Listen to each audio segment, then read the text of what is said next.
আসসালামু আলাইকুম। ভুট্টাকে আমরা গবাদি পশুর স্বাস্থ্য ঠিক রাখার জন্য কিংবা মোটা তাজা করার জন্য কিংবা আপনার দানাদার ঘাটতি পূরণ করার জন্য খাওয়াই থাকি। ভুট্টা হচ্ছে এমন একটি দানাদার কম টাকার মধ্যে আপনি এখান থেকে অনেক বেশি আশা করতে পারেন। ভুট্টাকে সাধারণত আমরা কার্বোহাইড্রেট হিসাবে গবাদি পশুকে দিয়ে থাকি। কিন্তু সঠিক নিয়মে ভুট্টা না খাওয়ানোর ফলে দেখা যায় যে আপনার গবাদি পশুর উল্টো আরো ক্ষতি হয়ে যায়। আসলে ভুট্টা অনেকভাবে খাওয়া যায় কিন্তু বাংলাদেশের মধ্যে সাধারণত ৩টা পন্থা অবলম্বন করে গবাদি পশুকে খামারিরা হচ্ছে আপনার ভুট্টা খাওয়ায় এতে অনেক ভালো রেজাল্ট পায়। সবচেয়ে বেশি যে পন্থাটা অবলম্বন করে খামারিরা ভুট্টাটা খাওয়ায় সেটা হচ্ছে আপনার ফার্মেন্টেড করে। ফার্মেন্টেড করতে আপনার কি লাগবে সেটা হচ্ছে আপনার ইস্ট দিয়ে আপনারা চাইলে ফার্মেন্টেড করতে পারবেন। এই বিষয় নিয়ে অ্যাভেলেবেল ভিডিও আছে ইউটিউবের মধ্যে, আপনারা চাইলে এগুলো দেখে নিতে পারেন। যদি সংক্ষিপ্ত আকারে বলি, ইস্ট দিয়ে আপনারা এটাকে ১২ ঘন্টা পর্যন্ত একটা নির্দিষ্ট স্থানের মধ্যে রাখবেন যেখানে আপনার বাতাস ঢুকতে পারবে না। এভাবে যদি আপনারা খাওয়ান সেক্ষেত্রে দেখা যাবে যে ভুট্টার গুণগুণ আরো বেশি বৃদ্ধি হচ্ছে। দ্বিতীয় নম্বরটা হচ্ছে প্রাচীন পন্থা, যেটা মানুষ আগেকার সময় থেকে খাওয়াই আসতেছে এবং খুব ভালো রেজাল্ট পাচ্ছে, যেটা আমি এই মুহূর্তে করতেছি আর কি। সেটা হচ্ছে আপনার সিদ্ধ করে খাওয়ানো।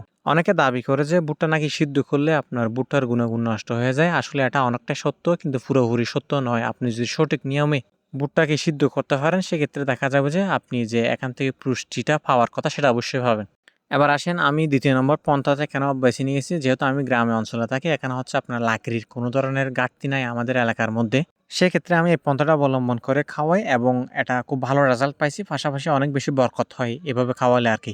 এবার মূল কথায় আসি, আপনারা কিভাবে সিদ্ধ করলে ভুট্টার গুণাগুণ খুব একটা নষ্ট হবে না। প্রথমত হচ্ছে ভুট্টাগুলো আপনি ব্লেন্ডার করেন কিংবা আপনি মিলিং করে একদম ছোট ছোট করে ফেলবেন, একেবারে যে আটার মতো করবেন না। তারপরে আপনার ডেক্সির মধ্যে পানি দিয়ে একটু গরম করে নেবেন পানিগুলো। ওইখান থেকে অর্ধেক পানি কোনো একটা পাত্রের মধ্যে রেখে আপনারা ভুট্টাগুলো সুন্দর করে ভিজিয়ে নেবেন কিছুক্ষণ। ওইদিকে হচ্ছে আপনার পানিগুলো আরো বেশি গরম করবেন, যেগুলো ডেক্সির মধ্যে ছিল সেগুলো। এরকমটা আপনারা কেন করবেন? কারণ হচ্ছে যে আপনি যদি হঠাৎ গরম পানির মধ্যে ভুট্টাগুলো দিয়ে দেন, দেখবেন যে ভুট্টাগুলো একদম আপনার এই একটা আরেকটার সাথে লেগে থাকতেছে। প্রথম আমি যখন এরকম করে করতাম অনেক ভুট্টা আমার নষ্ট হয়ে যেত। তাহলে আপনাদের মাথার মধ্যে একটা প্রশ্ন আসতে পারে যে একেবারে শুরু থেকে যদি ভুট্টাগুলো দিয়ে পানিগুলো গরম করলে কেমন হয়? আসলে এভাবে করলে ভুট্টার গুণাগুণ নষ্ট হয়ে যাবে। আপনি যদি কাঁচা ভুট্টা মিলিং করে যদি একেবারে ডেক্সির মধ্যে পানির সাথে মিক্স করে দিয়ে দেন, এগুলো আপনার সিদ্ধ হতে ৪০ থেকে ৪৫ মিনিট মতো সময় লাগবে। এতক্ষণ সময় যদি আপনি ভুট্টাগুলো সিদ্ধ করেন, এতে দেখা যাবে যে অনেকগুলো আপনার গুণাগুণ নষ্ট হয়ে যাচ্ছে ভুট্টার। আর দ্বিতীয় কথা, ভুট্টাগুলো অনেক বেশি নাড়াতে হয়। আপনি যদি ৪০ থেকে ৪৫ মিনিট পর্যন্ত ভুট্টাগুলো নাড়ান, আপনার হাত ব্যথা করবে। আর যদি অতিরিক্ত নাড়াতে থাকেন, দেখবেন যে আপনার ভুট্টাগুলো খুব একটা আপনার সিদ্ধ হচ্ছে না, অনেক বেশি সময় নিবে। সঠিক নিয়ম যেটা আমি করি সেটা হচ্ছে, আমি আপনাদেরকে প্রথমেই বলছিলাম একটু পানি যখন গরম হয় আমি অর্ধেক পানি নিয়ে ভুট্টাগুলো ভিজিয়ে রাখি। মিলিং করা ভুট্টাগুলো বাকি অর্ধেক ডেক্সির মধ্যে রেখে দিয়ে ওইগুলো যখন আপনার পানিগুলো ফুটে, যে ভুট্টাগুলো আমি আপনার ১০ থেকে ১৫ মিনিট ভিজিয়ে রাখছি এগুলো আপনার পানিগুলো টেনে নেয়। পানি টেনে নেওয়া ভুট্টাগুলো যেহেতু আমি গরম পানি দিয়ে এগুলো ভিজিয়ে রাখছি, আর বাকি ডেক্সির মধ্যে যে গরম পানিগুলো আছে ওগুলোর মধ্যে যখন আমি দিব সর্বোচ্চ সর্বোচ্চ ৩ থেকে ৫ মিনিটের ভিতর আমার ভুট্টাগুলো সিদ্ধ হয়ে যায়। তারপর আমি ডেক্সির উপর ঢাকনা দিয়ে আপনার আর ৫ মিনিট মতো রেখে দিই। ভুট্টাগুলো সিদ্ধ হয়ে একদম নরম হয়ে যায়, যেটা আপনারা ভিডিও দেখলে অবশ্যই বুঝতে পারবেন। ভুট্টা যখন আপনি ৪০ মিনিট ৪৫ মিনিট সিদ্ধ করবেন, ভুট্টার গুণগুণ অনেক বেশি নষ্ট হয়ে যাবে। আর যদি ৪ থেকে ৫ মিনিট সিদ্ধ করেন সেক্ষেত্রে দেখা যাবে যে আপনার ভুট্টার গুণাগুণ নষ্ট হয়ে যাওয়ার চান্স নাই। ভুট্টাগুলো সিদ্ধ হয়ে যাওয়ার পর আপনারা হালকা পরিসরে এখানে চাইলে খাবার সোডা ইউজ করতে পারেন।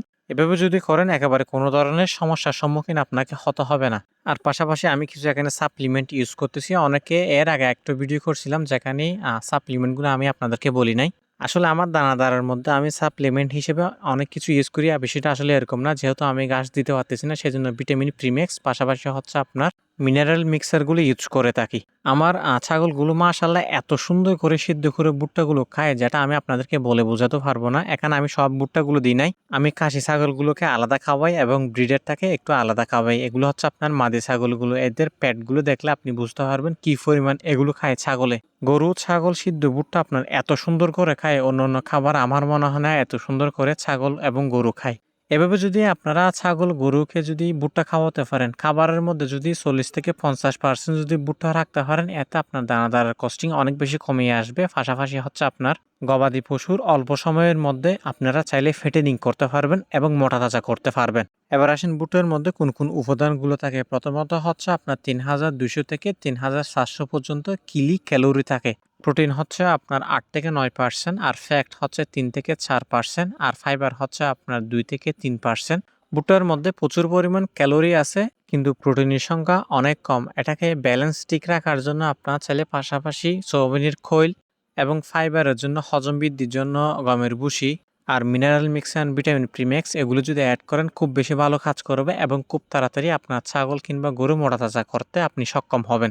আমার ছাগলগুলো যেহেতু আপনার ওই খড় দিয়ে পালন করি, সেজন্য আমি খড়টা এক্সট্রা দিই, সেজন্য আমি দানাদারের মধ্যে অতিরিক্ত পানি দিই। আপনার ছেলে কম পানি দিয়েও এটাকে মিক্স করতে পারবেন। তৃতীয় নম্বর যেটা পন্থা, সেটা হচ্ছে আপনার পুরোপুরি মেডিসিনের উপর।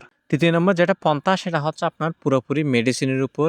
এনজাইম, তারপরে প্রোবায়োটিক, প্রিবায়োটিক এই সমস্ত আপনার মেডিসিনগুলো প্রয়োগ করে গরু ছাগলকে আপনার ভুট্টাগুলো খাওয়াই। এটা হচ্ছে আপনার ভালো একটা ভেটেরিনারি ডাক্তার অথবা পুরাতন একটা খামারের থেকে পরামর্শ নিয়ে আপনার ছেলে মেডিসিনের সাহায্যে ভুট্টাকে খাওয়াতে পারবেন। এটাও কিন্তু খুব ভালো কাজ করে।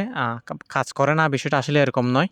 আমি দানাদার নিয়ে অনেকগুলো ভিডিও মেক করছি। আপনারা যদি দানাদার মিক্স করতে না পারেন, সেক্ষেত্রে আমার ইউটিউব চ্যানেলে অ্যাভেলেবেল ভিডিও আছে, আপনারা এগুলো দেখে আসতে পারেন। মাশাআল্লাহ, যে পন্থাটা অবলম্বন করে আমি এই মুহূর্তে ছাগলকে দানাদার খাওয়াচ্ছি, এটা ছাগলের রুচি অনেক বেশি বৃদ্ধি হচ্ছে, পাশাপাশি কম খরচে আমি অনেক ভালো রেজাল্ট পাচ্ছি। আর ছাগল এত পরিমাণ পছন্দ করে, যেটা বলে বোঝানো যাবে না। দেখেন একেবারে সবগুলো খেয়ে ফেলতেছে। আমি হয়তোবা খাবারের শেষ পর্যন্ত আপনাদেরকে ভিডিওটা দেখাতে পারতেছি না, যেহেতু আমি ভিডিও করিনি। তারপরেও দেখেন এখানে কিচ্ছু রাখে না, সবগুলো খেয়ে ফেলছে। আর এক একটার পেট দেখেন, মাশাআল্লাহ। অনেকের একটা অভিযোগ, ছাগল নাকি খাবার খায় না, আপনার ওই রুচির সমস্যা, আপনার দানাদার দিলে খায় না, ভুট্টা খায় না। অনেকের অনেক ধরনের অভিযোগ। আপনার ছেলে পন্থাটা অবলম্বন করে আপনারা ছাগলকে খাওয়াতে পারেন। দানাদার পাশাপাশি আপনার সপ্তাহে 1 থেকে 2 দিন প্রোবায়োটিক, প্রিবায়োটিক এগুলো অ্যাড করতে পারেন। এতে দেখা যাবে যে আপনার গবাদি পশু আপনার সঠিক পুষ্টিটা দানাদার থেকে এখান থেকে শোষণ করে নিতে পারবে। আশা করি বিষয়টা আপনারা বুঝছেন। সবাই ভালো থাকবেন, সুস্থ থাকবেন। আসসালামু আলাইকুম।